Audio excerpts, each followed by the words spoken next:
오늘은 별개의 사건처럼 보이는 것들을 하나로 묶어보는 시간을 가져보겠습니다. 아프가니스탄, 9.11, 우크라이나, 러시아, 중동 불안, 탈레반, 미중 갈등, 유가 급등 등 다 별개의 사건인 것처럼 보이지만 이 조각들을 하나씩 맞춰보면 왜 이렇게 세상이 움직이는지 실루엣 정도는 보이지 않을까요? 불과 200년 전쯤 19세기에 영국이랑 러시아가 지구 반바퀴를 놓고 힘싸움을 했던 시절이 있었습니다. 그레이트 게임이라고도 하는데요. 러시아는 부동항이 필요하니까 계속 남쪽으로 내려오고 있었고, 영국은 어떻게든 그걸 막으려고 인도를 먹고 그 길목을 싹 다 차지해버렸죠. 여러 나라가 있었겠지만 오늘 이야기할 나라는 그 길목 한가운데 있는 나라, 아프가니스탄입니다. 1차 대전 때 오스만 제국이 무너지면서 영국이랑 프랑스가 중동 지도를 새로 그렸습니다.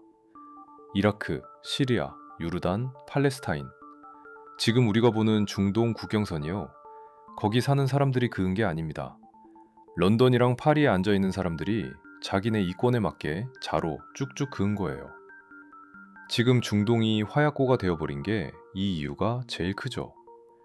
그리고 2차 대전이 끝나면서 영국이 있던 자리에 미국이 그대로 들어갔습니다. 플레이어만 바뀐 거죠. 1970년 미국의 가장 큰 적은 소련이었습니다. 그런데 미국이 소련을 상대하기 위해서 택한 파트너가 누구냐면 중국입니다. 미국은 이념으로 움직이는 나라가 아닙니다. 필요하면 공산국가든 왕정국가든 독재국가든 끌어왔습니다. 왜 중국을 택했냐면 그때는 소련이 더 컸으니까요. 국제정치에는 네 편, 내 편 같은 건 없습니다. 어제의 적이 오늘의 파트너가 되고 오늘의 파트너가 내일의 적이 되는 거죠. 근데 보통 사람들은 이걸 잘 못 봐요. 왜냐면 우리는 어릴 때부터 세상을 선과 악으로 나누는데 익숙하거든요. 좋은 나라, 나쁜 나라, 우리 편, 저쪽 편. 근데 실제로 판을 움직이는 사람들은 그런 프레임으로 생각하지 않습니다. 이 나라가 지금 내 이익에 도움이 되느냐, 안 되느냐. 그게 전부예요. 중국이랑 러시아가 현재도 같은 편처럼 보이는데 겉으로는 그래 보이죠. 근데 알아보면 틈만 나면 서로 뒤통수를 후려칩니다. 아직까지도 현재 진행 중이죠. 다 자기 이권과 생존을 위해 통수치고 협력하는 척 하는 거죠. 돌아가서 1979년 말에 소련이 아프가니스탄에 쳐들어갑니다. 미국은 어떻게 했냐? 직접 개입하지는 않았습니다. 대신 사우디 왕가의 자금, 파키스탄 정보기관의 루트, 그리고 미국의 시스템, 시아가 설계하고 파키스탄이 배달하고 사우디가 돈을 댄 겁니다. 이 작전의 이름이 오퍼레이션 사이클론입니다. 시아 역사상 가장 길고 가장 비쌌던 비밀 작전 중 하나예요. 브레진스키라는 대단한 분이 있습니다. 3국위원회 디렉터 출신이고 CFR 멤버이기도 한 분이에요. 이런 싱크탱크 네트워크를 거쳐서 카터 대통령의 국가안보보좌관이 된 겁니다. 그리고 이 자리에서 오퍼레이션 사이클론을 설계하고 밀어붙인 장본인이죠. 이분이 1998년에 인터뷰를 했는데요. 이가 소련 침공 전부터 아프간 방문을 지원한 거 사실이냐? 라는 물음에 그렇다. 공식 역사에서는 지원이 1980년에 시작됐다고 하지만 실제로는 카터 대통령이 1979년 7월 3일에 비밀 지원 지시서에 서명했다. 소련이 들어오기도 전에 이미 판을 깔아놓고 소련이 들어올 수밖에 없는 환경을 조성하는 겁니다. 그리고 이 CFR이 소비에트 아프간 전쟁의 다음 수를 이미 준비하고 있었습니다. 투르크메니스탄에서 아프간을 거쳐 파키스탄으로 내려오는 에너지 루트를 장악하겠다는 계획이었죠. 근데 그 당시 투르크메니스탄은 소련이었거든요. 소련이 아직 건재한데 이런 계획을 세웠다는 건 소련이 붕괴할 수밖에 없다는 걸 알고 있었다는 겁니다. 근데 미국이 돈만 보낸 게 아닙니다. CIA 쪽에서는 준군사요원이 투입되고 영국은 SAS 출신들이 만든 민간 군사기업까지 투입돼서 딘을 훈련시켰습니다. 정찰, 작전계획, 폭발물, 중화기 사용법까지 가르쳤고요. 일부는 전선에서 직접 백업 역할까지 했다는 기록이 있어요. 심지어 무장 지휘관들을 관광객으로 위장시켜서 스코틀랜드까지 데려가 훈련시켰습니다. 이런 사람들이 붙으면 공작의 레벨 자체가 달라지는 겁니다. 그리고 미국이 무딘에 수억 달러를 쏟아부었다는 건 CIA 예상 기록으로 확인된 사실이고, 힐러리 클린턴 본인이 의회에서 우리가 오늘 싸우고 있는 사람들을 20년 전에 우리가 펀딩했다고 인정했습니다. 사우디 대사는 빈라덴이 직접 찾아와서 미국의 도움에 감사하다고 했다는 일화를 공개했고요. CIA는 공식적으로는 빈라덴과 직접 관계가 없었다고 부인하긴 하는데요. 실질적으로 가장 뛰어난 가 CIA 자산이 됐다는 건 알 사람들은 알만한 사실이죠. 그때는 그 사건이 일어나기 전까지는 사실 서방 세계에서 이슬람 독립운동과 비슷한 이미지였어요. 레이건 대통령이 백악관에서 무자헤딘 지도자들 만나서 기념사진도 찍던 그런 시절이 있었죠. 어쨌든 우리가 흔히 아는 지하디스트는 순수히 꾸란을 따르는 조직이 아니에요.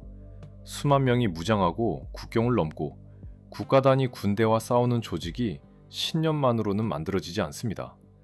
신념이 사람들을 모을 수는 있겠죠.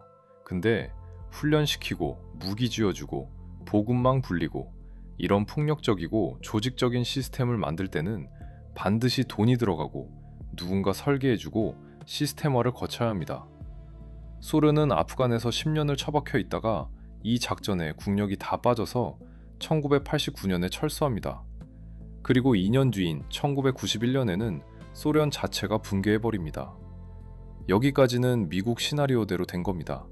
브레진스키의 훌륭한 아이디어가 성공한 거죠. 근데 여기서 하나 재밌는 게 있습니다. CIA가 1980년대 중반에 이미 소련 내부가 심각하게 무너지고 있다는 증거를 갖고 있었거든요. 근데 그걸 대통령한테 보고하지 않았습니다. 왜? 소련이 강해 보여야 국방 예산이 나오니까요. 대신 소련의 군사력과 기술력을 과대 포장해서 올렸습니다. 소련이 무너지면 자기들도 필요 없어지니까요. 평범한 사람이라면 소련이 사라졌으니 평화가 온다고 좋아했겠죠. 근데 돈을 굴리는 사람한테 평화가 오면 곤란합니다. 적이 없으면 군대를 유지할 이유가 없거든요. 기지를 깔아놓을 이유도 없고 정보기관 예산을 유지할 이유도 없고 무기를 찍어낼 이유도 없습니다. 특히 중동에서 미군이 빠지면 석유 가격을 컨트롤할 레버리지가 사라지니까요. 전국시대 일본이 통일되고 나서 엄청나게 많은 군대를 어떻게 했습니까? 명나라를 목적으로 조선 땅에 보내버렸죠. 갑자기 적이 없어지면 그 거대한 군사 조직을 어디다 쓰느냐가 문제가 되니까요. 물론 여기에도 복잡하고 다양한 이유 있지만 비유하자면 그런 겁니다. 미국도 마찬가지입니다. 소련이라는 거대한 적을 상대로 만들어 놓은 군대, 정보망, 네트워크가 있는데 소련이 붕괴되면 이 조직이 유지가 안 되니 미국 입장에서는 소련 다음에 새로운 적이 필요했습니다. 하필이면 딱 그 타이밍에 미국이 예전에 소련 잡으려고 키워놨던 그 세력들이 갑자기 미국한테 등을 돌립니다. 판단은 여러분들이 하는 거죠. 어쨌든 중요한 건 소련이 무너진 빈자리에 테러와의 전쟁이라는 새로운 프레임이 생기고 그 덕에 미국은 중동에서 안 빠져도 되는 명분이 생겼죠. 근데 미국만 움직인 게 아닙니다. 소련이 무너지는 걸 지켜보면서 조용히 움직인 나라가 있어요. 중국입니다. 중국은 미국 해군이 바다를 틀어지고 있다는 걸 너무 잘 알고 있었습니다. 태평양, 인도양, 말라카해역. 중국이 수입하는 에너지의 대부분이 미국이 관리하는 바닷길을 지나야 하는 구조거든요. 전쟁이 나면 그 바닷길이 끊기고 중국 공장이 멈추는 겁니다. 그래서 중국은 바다를 안 거치는 에너지 루트를 뚫으려고 했습니다. 후진타오 정권 때부터 서부대 개발, 아프리카 자원 외교, 남미 진출을 적극적으로 시작했고요. 이게 나중에 시진핑 때 1대1로가 되는 겁니다. 미국의 영향권 바깥에서 독자적인 자원 수급 체계를 만들려고 했던 거예요. 미국 입장에서 이게 보기 좋겠습니까? 소련 잡았더니 그 빈자리에 중국이 들어오고 있는 거잖아요. 아프가니스탄에 좁고 길게 툭 튀어나온 땅이 있습니다. 와칸 회랑이라고 하는데요. 이 부분이 중국 신장 위구르 자치구랑 직접 맞닿아 있어요. 중국이 여기로 파이프라인을 꽂으면 어떻게 됩니까? 중국에서 아프간을 지나 이란까지 일직선입니다. 이란에는 천연가스가 넘쳐나고요. 이 루트 하나만 뚫으면 중국은 미국 해군 눈치 안 보고 에너지를 확보할 수 있었습니다. 이건 중국 입장에서 최고 효율의 계획이었어요. 단 한 나라 아프가니스탄만 통과하면 되는 최단 루트니까요. 당시 아프간은 탈레반 정권이었는데 탈레반이 이 계획에 올라탑니다. 미국 없이 중국이랑 이란이랑 손잡고 잘 살아보겠다는 판단을 한 거죠. 탈레반이 중국 편을 들고 얼마 뒤에 그 사건이 일어납니다. 그냥 사건의 순서가 시간상 이렇다는 겁니다. 하나 더 재밌는 게 있는데요. 이 사건이 터지기 직전에 항공주 풋옵션이 비정상적으로 급증합니다. 유나이티드 항공 풋옵션이 9월 6일에서 7일 사이에 4,700건이 넘게 터졌는데 콜옵션은 400건도 안 됐어요. 아메리칸 항공도 9월 10일에 비슷한 패턴이 나왔고요. 포시태먼 교수가 2006년에 논문을 냈는데 통계적으로 비정상이었다고 확인했고 취리 대학교 최진희 팀도 같은 결론이었습니다. 그리고 이 거래 흐름을 쭉 따라가면요. 알렉스 브라운이라는 투자은행이 나오는데 이 회사의 전 CEO 버지 프로가드가 CEO 3인자 정도 되는 최상위 간부였습니다. 공식 조사 결론에서는 추적해봤더니 합법적인 거래였다 라고 하네요. 이 사건으로 미국은 아프간에 들어간 뒤 중앙아시아에 기지를 깔았고 중동 전역에 군사 개입 명분을 완성했습니다. 중국의 에너지 루트는 박살이 났고요. 여기서 등장인물들을 한번 보겠습니다. 미국이 아프간에 앉힌 대통령 하미드 카르자이. 여러 언어에 능통한 엘리트고 소련 아프간 전쟁 때 무장이랑 같이 활동한 기록이 있습니다. 미국 에너지 기업 유노칼 컨설턴트 출신이라는 보도도 있고요. 별다른 권력 기반 없는 사람이 반년 만에 임시정부를 이끌고 수십억 달러를 끌어옵니다. 당시 미국 부통령 딕 체니, 에너지 서비스 기업 할리버튼의 전 CEO였죠. 근데 더 재밌는 건 부시 가문이랑 빌라덴 가문입니다. 칼라일 그룹이라는 방위산업 투자회사가 있는데요. 아버지 부시가 유급 고문, 전 국무장관 베이커, 전 국방장관 카를루치가 핵심 인사였습니다. 여기에 빌라덴 가문이 1995년부터 투자를 하고 있었어요. 방위산업 펀드, 전쟁이 나면 돈을 버는 펀드입니다. 그리고 2001년 9월 11일 아침, 칼라일 연례 투자자 컨퍼런스가 워싱턴 리츠칼튼에서 열리고 있었습니다. 그 자리에 빌라덴 가문의 샤피크 빌라덴이 앉아 있었고 아버지 부시는 전날까지 참석하고 있었습니다. 이 투자금을 뺀 건 9.11 터지고 한 달 반 뒤였고요. 중국은 계획이 틀어지니 다른 계획을 했죠. 신장 위구르 쪽에서 카자흐스탄을 거쳐 중앙아시아 가스를 빨아들이겠다는 계획이에요. 근데 이것의 진짜 목적은 중앙아시아가 아니라 거기서 한 번 더 돌려서 이란 가스를 먹는 거였습니다. 이 루트가 뚫리려면 경유국 지도자들의 협조가 필요한데요. 투르크메니스탄 대통령이 이 계획에 호의적이었다고 합니다. 이분이 갑자기 심장마비 엔딩해버립니다. 그리고 중국의 호의적인 다른 나라 정권에서도 지도자가 제거되거나 축출되는 일이 벌어집니다. 다른 계획도 자꾸 꼬이는 거죠. 미국은 아프간에 20년을 있다가 2021년에 나옵니다. 전 세계 언론은 뭐라고 했냐? 미국이 졌다. 2조 달러를 날렸다. 베트남의 재현이다. 이게 맞는 말인지 한번 따져보겠습니다. 미국이 진짜 원했던 게 뭐였습니까? 아프간에 민주주의 정부를 세우는 거였을까요? 미국이 그 나라에 세운 정부도 두패하고 무능했고 미국도 그걸 알고 있었어요. 30만 대군이 있다고 했는데 미국 정보기관이 그 실체를 몰랐을 리가 있습니까? 인공위성으로 사막에 있는 낙타가 몇 마리인지도 알걸요? 그냥 신경 안 쓴 겁니다. 왜? 그게 목적이 아니었으니까요. 중국의 육상 에너지 루트를 막아놓고 중앙아시아 전체를 불안정하게 만들었습니다. 그리고 나가면서도 다시 혼돈으로 만들어놨죠. 미국이 아프간을 점령한 동안 국제 유가가 한때 143달러까지 올라간 적이 있었습니다. 근데 여러분, 기름값이 오를지 내릴지 미래를 안다면 어떻게 되겠습니까? 무조건 돈을 벌겠죠? 2조 달러 손해봤다고요? 그 사이 에너지 시장에서 벌어들인 돈은 그것보다 훨씬 큽니다. 그리고 아프간 정치인들이 부패해서 먹었다는 그 달러가 아프간에 있을 것 같습니까? 다 스위스라든가 다른 데로 빠져서 결국 서방으로 돌아갔어요. 과거에도 같은 패턴이 있었습니다. 베트남이요. 미국이 베트남에서 철수할 때 엄청난 양의 무기를 남기고 갔습니다. 당시 남베트남은 미국, 소련, 중국 다음으로 세계 4위의 군사력이었어요. 미국 무기를 다 물려받았으니까요.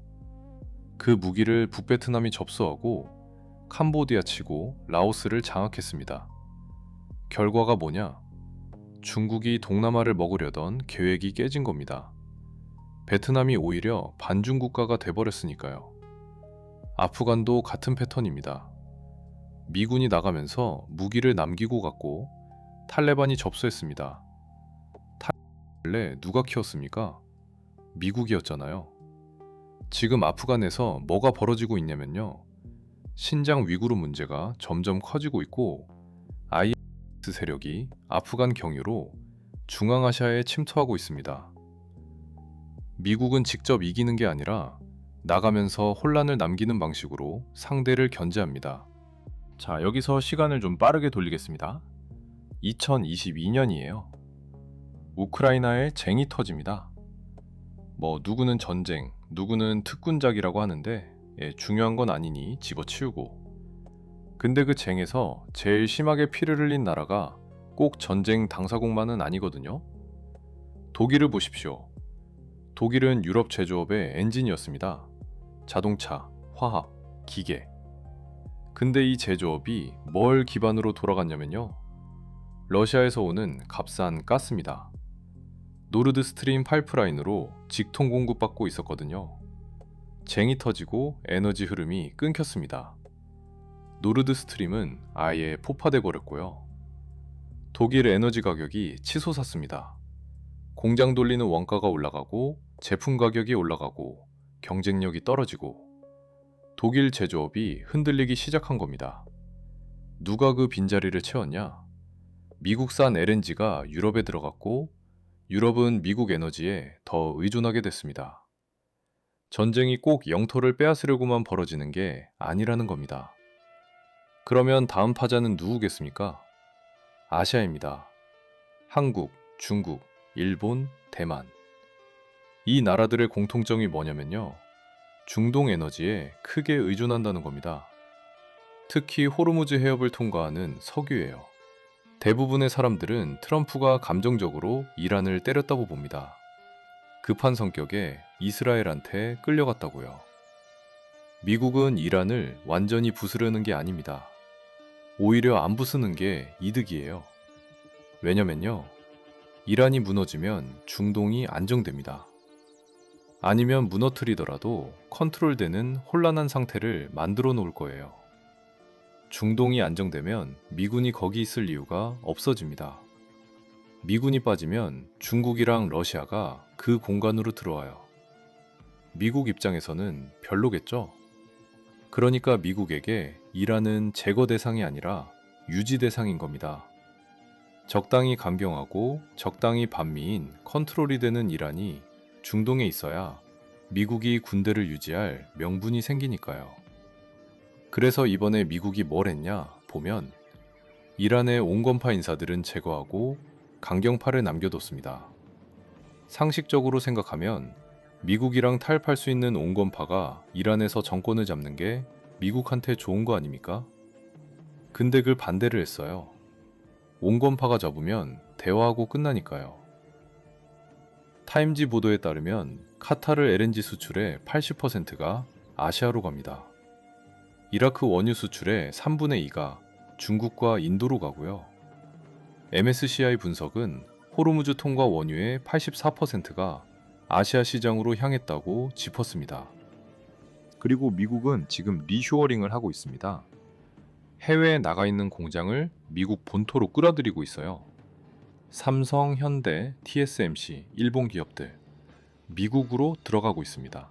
근데 미국 공장은 원래 비쌉니다. 인건비 높고 인프라 비용 높고, 정상적인 상황이면 한국이나 대만이나 일본 공장이랑 경쟁이 안 돼요. 그러면 어떻게 해야 미국 공장이 경쟁력을 갖겠습니까? 경쟁국 공장이 먼저 무너지면 되죠. 에너지를 흔들면 돼요. 독일은 우크라 전쟁으로 러시아 에너지가 끊기면서 제조업이 타격받았는데, 아시아는 이란 전쟁으로 호르무즈가 흔들리면서 에너지 비용이 올라가고 있어요. 미국이 원하는 건 완전 봉쇄도 완전 종전도 아닙니다. 가장 이상적인 상태는 계속 불안한 상태를 유지하는 거죠. 유가가 오르면 미국이 좋습니다. 미국은 에너지를 파는 나라니까요. 생산량 안 줄이고 가격만 올라가는 구조입니다. 호르무즈가 불안하면 미국이 좋죠. 아시아 제조업이 타격받으니까요. 전쟁이 길어지면 결국엔 미국이 좋습니다. 에너지 팔고 달러 굴리고 경쟁국 제조업 약화시키는 구조가 동시에 돌아가니까요. 그리고 전쟁이 길어지면 달러를 더 찍어야 하는데, 달러를 많이 찍으면 인플레가 터져야 하는데, 근데 생각만큼 안 터집니다. 왜냐면 스테이블 코인 회사들이 달러를 받아서 미국 국채를 사고 있기 때문이에요. 미국이 2025년에 만든 지니어스 법안 체계에서도 스테이블 코인 준비 자산에 단기 국채가 포함되어 있습니다. 이 프로세스가 인플레를 어느 정도 흡수해 주는 거예요. 이걸 우크라이나 전쟁처럼 3년에서 4년만 유지하면요, 아시아 제조국들은 심각한 타격을 받게 됩니다. 보통 사람들은요, 만나본 적도 없는 큰형님들의 이권 싸움 속에서 소모되는 부품에 불과합니다. 근데 어떻게 보면 모르는 게 더 편할 수도 있어요. 그냥 뉴스 보면서 화내고 누군가를 미워하고 댓글 달면서 속 시원해하고, 그게 훨씬 쉬우니까요. 하지만 별개의 사건에 선을 이어보면 맥락이 보이고 윤곽이 보이죠. 그렇다고 세상이 달라지는 건 아니에요. 다만 왜 이렇게 돌아가는지, 그 이유 하나 정도는 부여할 수 있지 않을까요? 그러면 오늘은 여기까지 하겠습니다. 다음 영상에서 뵙겠습니다.